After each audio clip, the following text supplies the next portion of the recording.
योगी जी मोदी जी उतरने जा रहे हैं, वजह क्या होगी मैडम? सब लोग मुझे दिल से एक्सेप्ट कर चुके हैं, कोई भी आए जाए उससे सभी ने कहा है कोई फर्क नहीं पड़ता, आप आगे बढ़िए, हम लोग सब साथ हैं। यहाँ के लोग मुझे जानते और पहचानते हैं।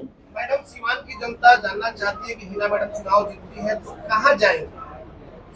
देखिए, मैं सबसे पहले मैं सीवान के लिए समर्पित हूँ। मैंने कहा है अंतिम सांस तक मैं सीवान की सेवा करती रहूंगी।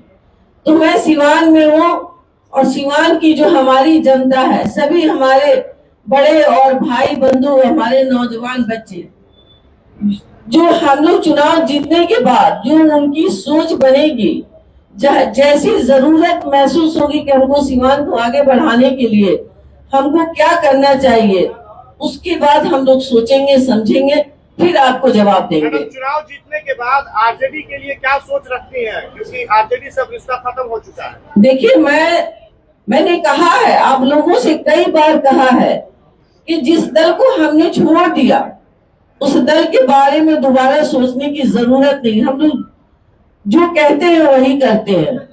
एक सवाल है मैडम, आपसे चुनाव आप हार गई तो निर्दलीय होकर के काफी अपने आप को मजबूत समझ लिए इस बार?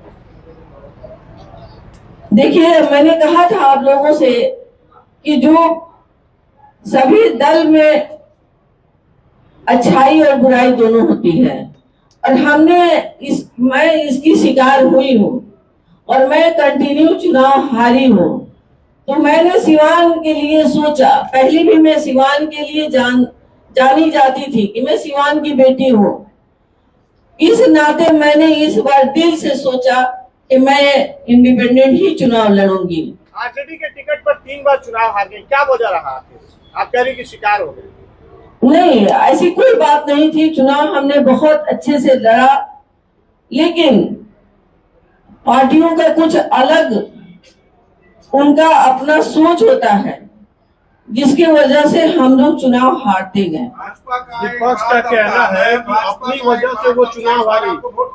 संजय दत्त भी आए थे तो लगा कि विपक्ष जीत गए, लेकिन वो तीनों बार अपनी वजह से चुनाव हारी। हम लोगों ने पूरी तरह से मेहनत, हो सकता था कि हमारे नसीब में पार्टी से चुनाव जीतना नहीं लिखा था और हम सिवान की सेवा नहीं दे पाए। इसके लिए मैं बहुत दुखी हूँ कि जो मैं 15 साल सिवान से दूर रही, लेकिन सभी के बीच में रही, दुख सुख में शामिल रही, और मैं चाहती हूँ कि इस बार मैं चुनाव जीतूं और सिवान के जन जन तक जाऊं और सभी के दुख सुख में सहयोगी रहूं। एनडीए में शामिल होने के लिए एनडीए में सत्यता बताया जा रहा है कि एनडीए में जा सकती है आप जीतने के बाद, इसमें कितनी सत्यता है? देखिए, मैंने कहा है कि हम लोग सबसे पहले सिवान के बारे में सोचेंगे और सभी जन जन तक मैं जाऊंगी। जैसे मैं चुनावी दौरा कर रही हूँ उसी तरह से मैं जन जन तक जाऊंगी और उन लोगों से मैं राब्ता करूंगी, बात करूंगी। अगर जरूरी बहुत इमरजेंसी होगा पार्टी ज्वाइन करना, तब हम लोग सोचेंगे किसी के बारे में। आज मैं सिर्फ सिवान की बात करूंगी, सिवान के लिए समर्पित भावना से मैं यहाँ बैठी हूँ। आपने कहा था कि सब रंग हमारा है, उसके बाद से कई सारे लोग भगवा रंग में आपके साथ नजर आ रहे हैं, लेकिन आपके विरोधी ये कह रहे हैं कि ये जो भगवा दिख रहा है ये नकली भगवा है, असली भगवा। देखिए, कलर मैंने कहा था कि सिवान जिला हमारा परिवार है, सिवान जिला के सारे रंग हमारे हैं। मैं निर्दलीय प्रत्याशी हूँ, मैं सारे रंग के साथ चलना चाहती हूँ, मैं सारे लोगों के साथ चलना चाहती हूँ, जाति धर्म से ऊपर उठकर चलना चाहती हूँ। मैं सबके सहयोगी के रूप में, सबके सेवक के रूप में जन जन तक जाकर मैं अपने जो सेवा है वो देना चाहती हूँ। विपक्षी का कहना है कि निर्दलीय का कोई स्टैंड नहीं होता है, पार्टी का स्टैंड होता है, और विपक्षी जो उम्मीदवार उनका साफ तौर पे कहना है कि एनडीए और इंडिया के बीच लड़ाई नहीं। देखिए, हम लोग आजाद भारत के नागरिक हैं। यहाँ पे सब लोग अपना निर्णय ले सकते हैं।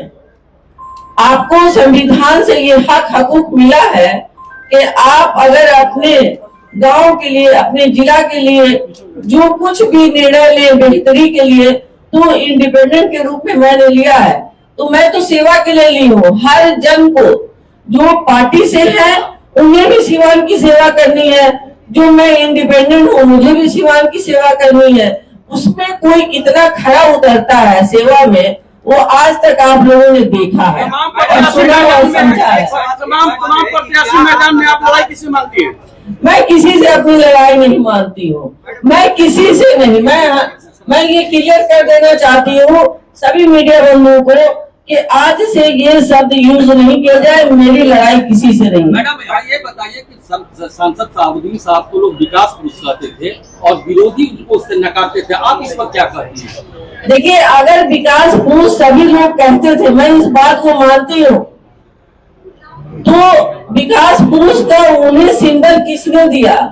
हमारे माननीय 2005 में श्री अटल बिहारी वाजपेयी साहब ने कहा था, उन्होंने उनके पास सर्वे आया था पूरे हमारे देश के, तो उसमें उन्होंने देखा 1 नंबर पे वो खुद थे, 2 नंबर पे आपके पूर्व सांसद डॉक्टर मोहम्मद शहाबुद्दीन मेरे शौहर थे।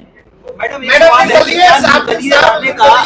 बने थे, तो क्या फिर से ये इतिहास दोहराया जा रहा है? साहब निर्दलीय सांसद बनकर के इतिहास कायम करेंगे?